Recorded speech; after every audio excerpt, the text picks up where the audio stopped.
그때에 예수께서 요한에게 세례를 받으시려고 갈릴리를 떠나 요단강으로 요한을 찾아가셨다. 그러나 요한은 내가 선생님께 세례를 받아야 할 터인데 선생님께서 내게 오셨습니까? 하고 말하면서 말렸다. 예수께서 그에게 말씀하셨다. 지금은 그렇게 하도록 하십시오. 이렇게 하여 우리가 모든 의를 이루는 것이 옳습니다. 그제서야 요한이 허락하였다. 예수께서 세례를 받으시고 곧 물에서 올라오셨다. 그때에 하늘이 열렸다. 그는 하나님의 영이 비둘기같이 내려와 자기 위에 오는 것을 보셨다. 그리고 하늘에서 소리가 나기를 이는 내가 사랑하는 아들이다. 내가 그를 좋아한다 하였다. 마태복음 3장 13에서 17절 말씀. 마태복음 3장은 예수가 성장 과정 중에 있었던 다양한 일들이 모두 지나고 난 이후의 이야기를 들려줍니다.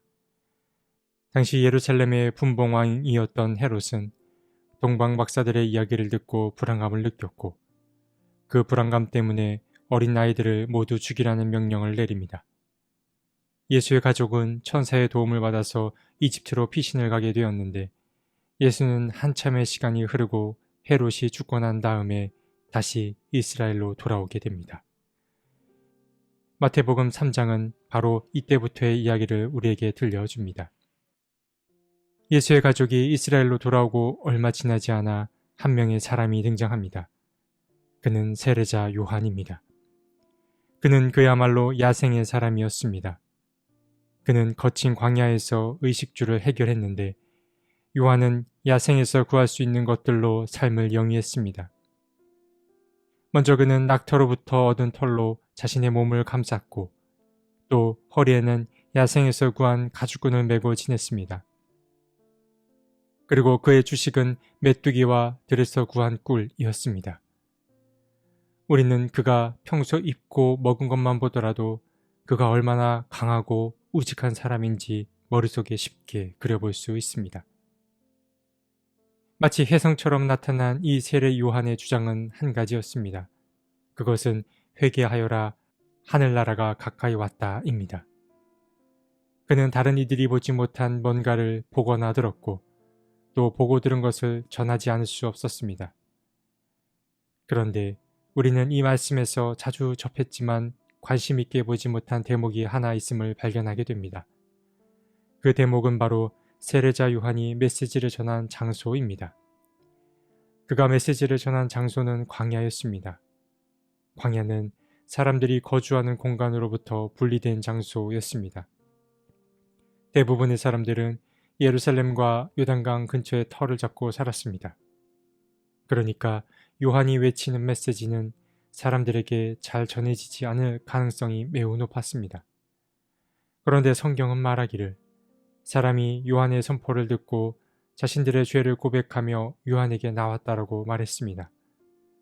그뿐만 아니라 사람들은 그에게서 세례까지 받았다라고 말하고 있습니다. 이 부분이 참 흥미롭습니다. 사실 어떻게 보면 회개를 하고 세례를 받은 사람들은 준비된 사람들이었는지도 모릅니다. 그러니까 그들은 이미 마음의 준비가 된 사람들이었던 것입니다. 소설가 이승우는 그의 책 항탕이라는 곳에서 이런 말을 전했습니다. 누군가 설득을 당한다는 것은 설득을 하는 사람이 탁월해서라기보다는 설득을 당한 사람이 설득을 하려는 그 사람의 말을 탁월하고 효과적인 말로 들었기 때문에 설득된 거라고 이야기를 합니다. 그 대목을 읽어드리겠습니다. 설득은 설득하는 사람의 권위보다 설득당하는 사람의 형편과 의지에 더 의존한다. 말하는 사람이 효과적인 말을 했기 때문이 아니라 듣는 사람이 효과적인 말로 듣기 때문에 그 경우에만 설득이 일어난다.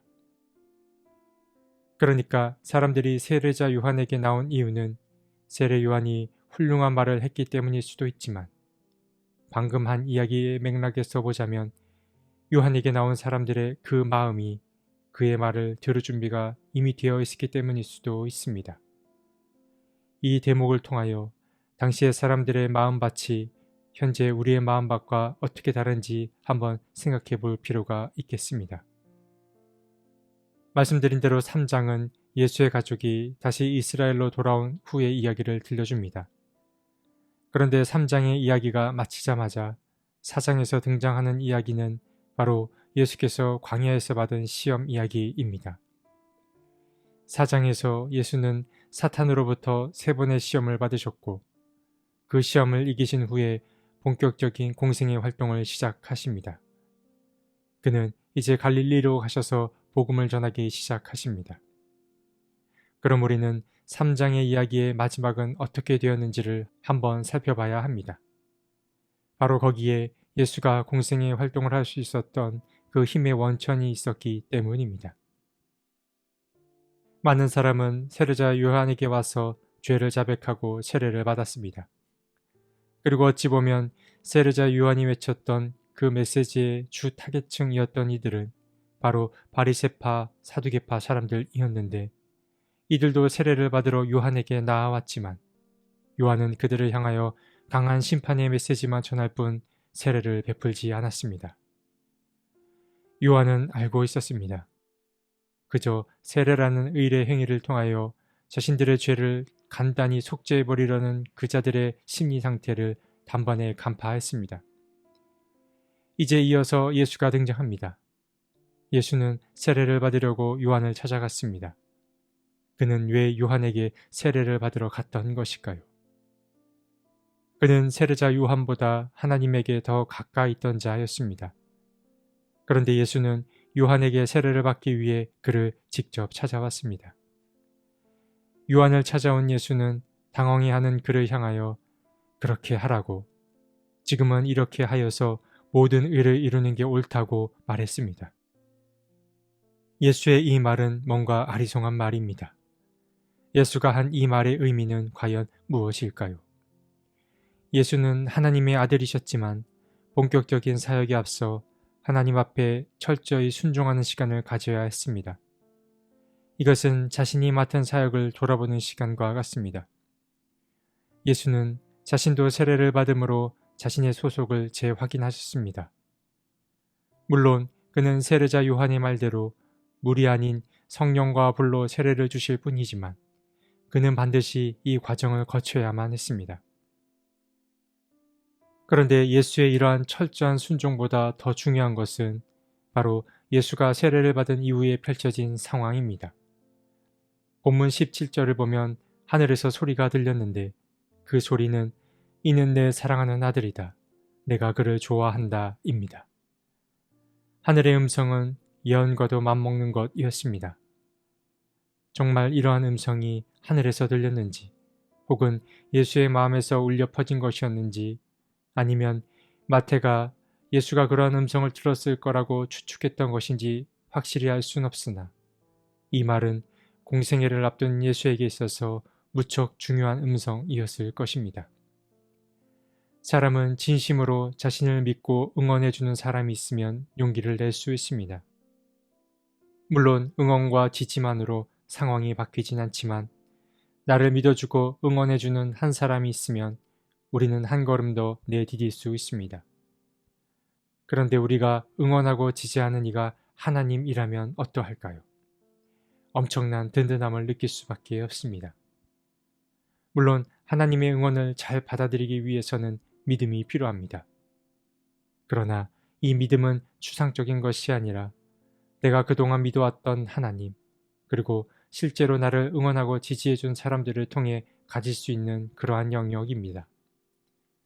예수가 본격적인 공생의 활동에 앞서 용기를 낼 수 있었던 이유는 세례를 통해 자신이 누구에게 속해 있는지를 확인했기 때문이고 또 자신의 내면을 울리는 하나님의 든든한 응원이 있었기 때문입니다.